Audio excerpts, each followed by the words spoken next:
Right now, thousands of nuclear warheads sit active in underground silos across the globe. They are fully fueled, targeted, and waiting for a launch command. This map shows why that command is so terrifying. Intercontinental ballistic missiles don't take hours to reach their targets. They cross oceans and bridge continents in a matter of minutes. Paradoxically, these arsenals were entirely born out of a desire for national security. The engineers who built them were trying to create an absolute defense. Instead, they built a trap. The exact machinery designed to protect a single nation evolved into a mechanism capable of erasing our entire species.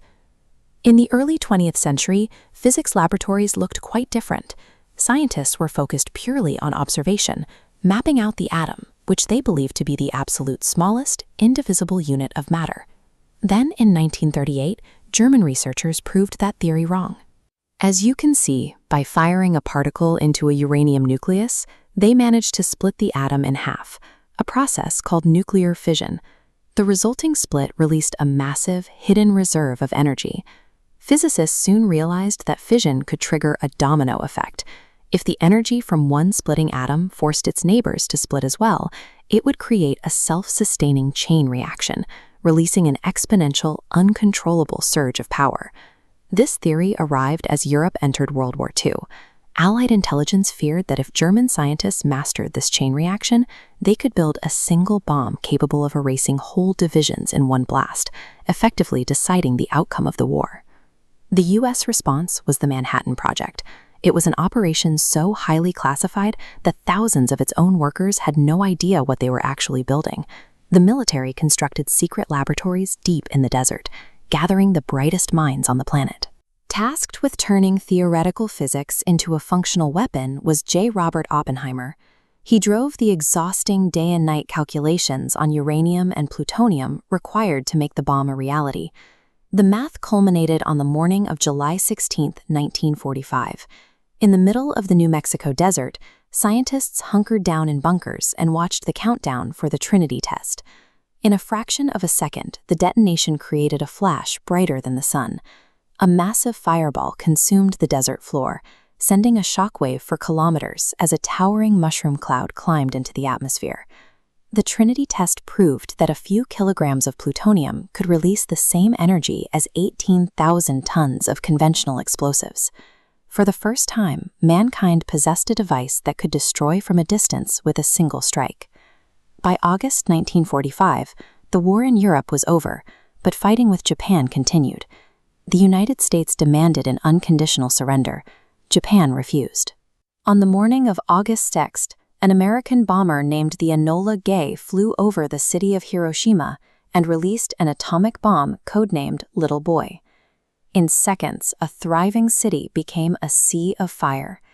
The temperature spiked so violently that infrastructure instantly melted. Thousands of citizens were vaporized, and human shadows were permanently burned into the surviving stone walls. 3 days later, the U.S. dropped a second bomb, Fat Man, another major population center.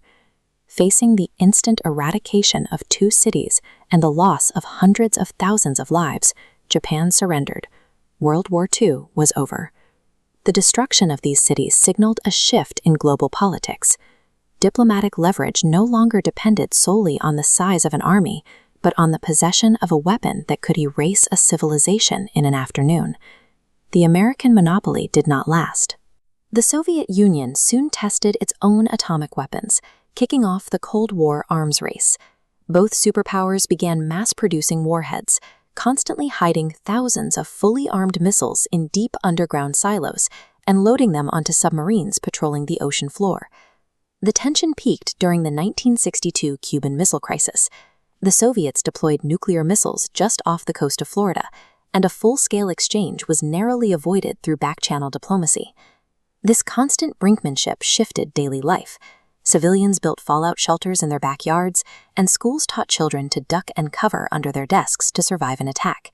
Warfare had mutated. The goal was no longer to deploy armies to defeat an enemy, but to stockpile enough firepower to destroy the Earth several times over.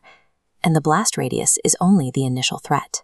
The secondary killer of a nuclear detonation is radioactive contamination. which actively destroys cellular tissue and plagues generations with severe birth defects and cancers long after the explosion. This simulation visualizes the concept of nuclear winter. A large-scale exchange would launch millions of tons of ash into the atmosphere, blocking out the sun, dropping global temperatures, and triggering a total collapse of global agriculture. To prevent this, modern geopolitics relies on a doctrine called mutually assured destruction. It assumes peace is maintained strictly because launching an attack guarantees the attacker will also be wiped out.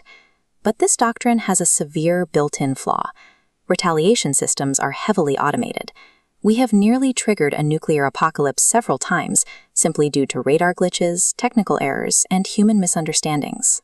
The invisible chain reaction that German scientists started by splitting a single atom in 1938 never really stopped. It just scaled up, leaving human civilization permanently balanced on a wire of mutually assured destruction.